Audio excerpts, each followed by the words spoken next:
ఓం ఆదిపరాశక్తి దేవియే నమః. దేవి భాగవతము 2వ రోజు. దేవి భాగవతం వినడం వలన పుత్ర సంతానం లేని వాళ్ళకి పుత్రులు కలుగుతారు. ధనహీనులకు ధనం లభిస్తుంది. అనారోగ్యవంతులకు ఆరోగ్యం కలుగుతుంది. ఈ భాగవతామృతాన్ని వింటే సంతానం పొందే అదృష్టమే లేనటువంటి స్త్రీలు కూడా సంతానవంతులు అవుతారు. అధికమైన ఆయుర్దాయాన్ని పొందుతారు. ఈ భాగవత గ్రంథము ఉన్న ఇల్లే ఒక మహాతీర్థము. ఇంటిలో ఉండే వాళ్ళంతా పరమ పవిత్రులే. వాళ్ళకి ఎప్పుడు ఏ కష్టము ఏ దుఃఖము రాదు. అపజయం అనేది అసలే ఉండదు.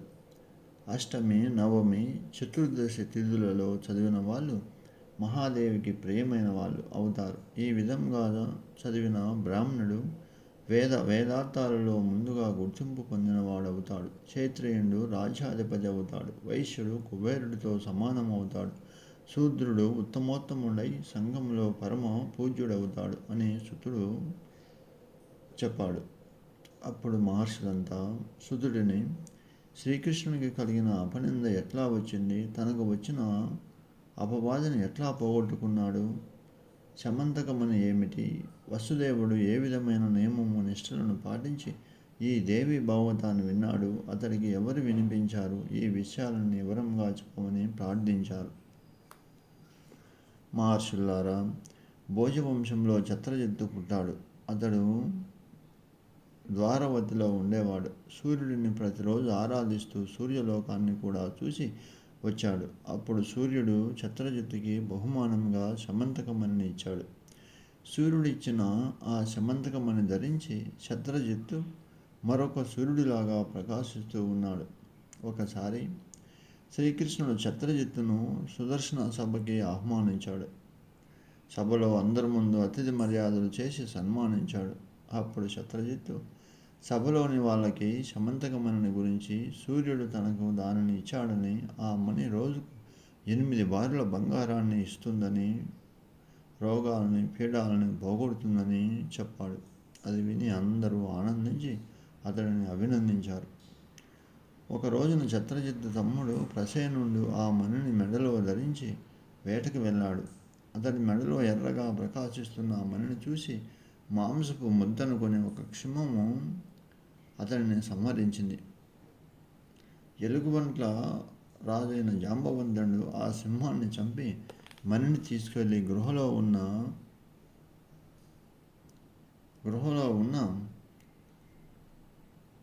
పిల్లవాడికి ఆడుకోవడానికి ఇచ్చాడు. వేటకు వెళ్ళిన తమ్ముడు ఎన్నాళ్ళైనా తిరిగి రాలేదని ఛత్రజిత్తు దుఃఖిస్తున్నాడు.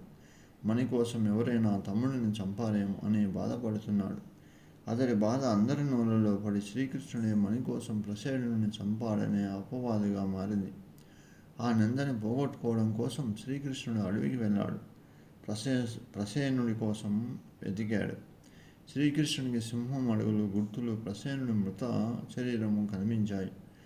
కొంత దూరం వెళ్ళాక ఎలుగుబంటి అడుగుజాడలు కనిపించాయి. వాటిని ఆధారం చేసుకొని గృహ దగ్గరికి వెళ్ళాడు. తనతో వచ్చిన వాళ్ళను బయటే ఉంచి తాను గృహలోనికి వెళ్ళాడు. మణితో ఆడుకుంటున్న బాలుడిని చూసి అతడి వద్ద నుండి మణిని తీసుకోబోతుండగా అది చూసిన దాది భయంతో అరిచింది. ఆ అరుపుకి ఒక్క దూకుతో గృహలోపల నుంచి జాంబవంతుడిని వచ్చి శ్రీకృష్ణుడితో యుద్ధం మొదలుపెట్టాడు. 27 రోజుల పాటు భీకర యుద్ధం చేశారిద్దరు. గుహకి బయట కృష్ణుడి కోసం ఎదురు చూస్తున్న వాళ్ళు విసుగుతో వెనక్కి వెళ్ళి వసుదేవుడికి జరిగినదంతా వివరించారు. శ్రీకృష్ణుడిని తలుచుకొని దుఃఖిస్తూ ద్వారకవాసులంతా ఛత్రజిత్తుని తిట్టిపోస్తున్నారు. కుమారుడి కోసం దుఃఖిస్తున్న వాసుదేవుడి దగ్గరికి నారదుడు వచ్చాడు. వాసుదేవుడి దుఃఖానికి కారణం తెలుసుకొని, జగదంబికను ఆరాధిస్తే నీకు వెంటనే శుభం కలుగుతుంది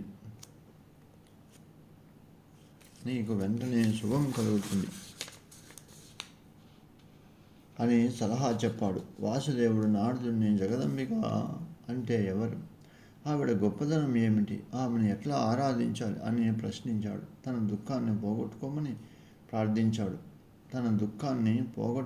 ప్రార్థించాడు. అప్పుడు నారదుడు వాసుదేవుడితో, దేవి మహిమ అనంతము, వివరంగా ఎవరూ చెప్పలేరు.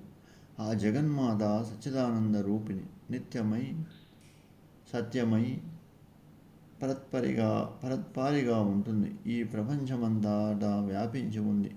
నా తండ్రి బ్రహ్మదేవుడు సృష్టి కార్యాన్ని సాగించగలుగుతున్నాడు. విష్ణుమూర్తి లోకాలన్నింటినీ పాలిస్తున్నాడు. ఆ తల్లి యొక్క కరుణ కటాక్ష మహిమల వల్లే రుద్రుడు సంహార కార్యాన్ని కొనసాగిస్తున్నాడు. ఈ సంసార సముద్రంలో పడి బందీలవ్వడానికి, బంధ విముక్తులై ముక్తిని పొందడానికి కారణము ఆ జగదంబికే. ఆమె సర్వేశ్వరి, పరా విద్య స్వరూపిణి. ఆమెను నవహ దీక్షగా ఆరాధించు. ఆ దీక్ష కాలంలో దేవీ భాగవత మహాపురాణాన్ని విను. గ్రంథం పూర్తయ్యేసరికల్లా నీ కుమారుడు నీ ఎదురుగా ఉండడము ఖాయము. ఆ పురాణం గొప్పదనము అటువంటిది. అది విన్న వాళ్ళకి, చదివిన వాళ్ళకి ముక్తి జున్ను తిన్న సులభంగా అని చెప్పాడు. అది విన్న వాళ్ళకి, చదివిన వాళ్ళకి ముక్తి జున్ను తిన్నంత సులభం అని చెప్పాడు. నారదుడు చెప్పిన మాటలు వినేసరికి వసుదేవుడికి గతమంతా గుర్తుకొచ్చింది. నారదుడితో అశీరవాణి చెప్పిన కంసుడి మరణ వార్త, కంసుడు తనని దేవిని కారాగారంలో బంధించడము, పుట్టిన ప్రతి పిల్లవాడిని కంసుడు చంపడము, అది చూసి దేవి దుఃఖించడము, ఆమె గర్భశోగాన్ని పోగొట్టే ఒక కుమారుడైన దక్కించుకొని అదృష్టాన్ని ప్రసాదించమని గరుడుని వేడుకోవడము, గరుడు దుర్గని ఆరాధించమని చెప్పడము, గరుడు నియమ నిష్టలతో మిథ్యా పర్వతం మీద దుర్గని ఆరాధించడము, ఆమె ప్రత్యక్షమవ్వడము, యశోద గర్భంలో ఆడపిల్లగా తాను పుడతానని తనని తీసుకువచ్చి దేవకి దగ్గర పడుకోబెట్టమని చెప్పడము మొదలైన విషయాలన్నీ చెప్పాడు. అవన్నీ పరమ సత్యాలయ్యాయి కనుక నువ్వే నాకు ఆ పురాణాన్ని వినిపించి నా పుత్రుడిని నా దగ్గరకు రప్పించు అని వసుదేవుడు నారద మునీంద్రుని ప్రార్థించాడు. వసుదేవుడు ప్రార్థనను మన్నించిన నారదుడు ఒక మంచి ముహూర్తంలో పురాణం చెప్పడం మొదలుపెట్టాడు.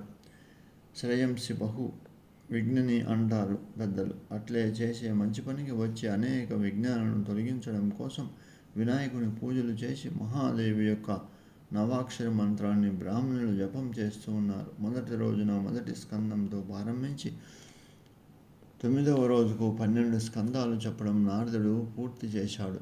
వసుదేవుడు భక్తి శ్రద్ధలతో భాగవతాన్ని విని 9వ రోజున నారదుడు పూజించి సత్కరించాడు.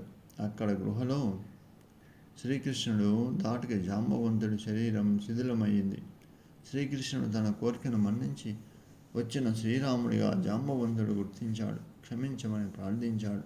శ్రీకృష్ణుని ఆజ్ఞ ప్రకారంగా సమంతకమని దానితో పాటు తన పుత్రికామణి జాంబవంతుని కూడా శ్రీకృష్ణునికి కానుకగా ఇచ్చి ఆర్ఘ్య పాద్యాదులతో అర్చించాడు. మణిద్వయంతో శ్రీకృష్ణుడు సంతోషంగా ద్వారకలో అడుగుపెట్టాడు. నారదుడిని సత్కరించి లేచి నిలబడ వసుదేవుడికి గుమ్మంలో కుమారుడు కనిపించాడు. వసుదేవుడి శరీరంలో పులకించింది.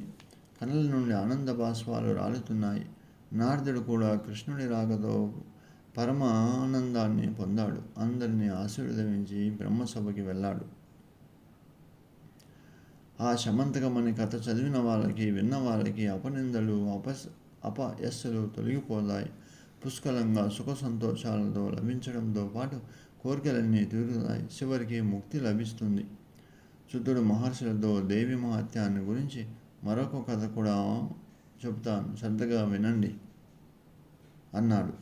పూర్వం ఒకప్పుడు అగస్త్య మహర్షి లోపముద్రతో కలిసి కైలాసానికి వెళ్ళి కుమారస్వామిని ప్రార్థించి అనేక కథలు తెలుసుకున్నాడు.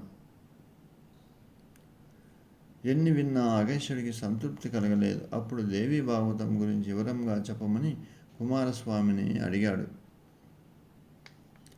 అప్పుడు కుమారస్వామి అగస్త్యుడితో భాగవత మహత్యాన్ని వివరంగా విస్తరంగా చెప్పడం ఎవరికీ సాధ్యం కాదు. జగదంబిక దేవీ భాగవతంలోనే భుక్తి ముక్తి ప్రదాయినిగా సాక్షాత్కరిస్తుంది. అందువలన దేవీ భాగవతం అంటే దేవి యొక్క వాజ్మయ స్వరూపం.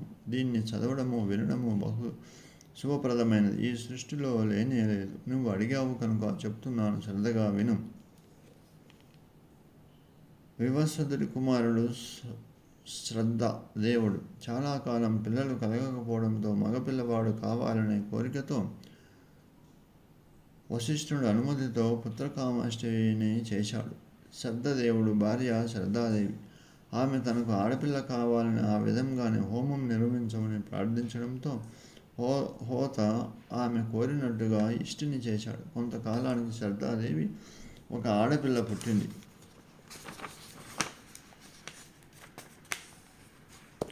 శ్రద్ధాదేవికి ఒక ఆడపిల్ల పుట్టింది.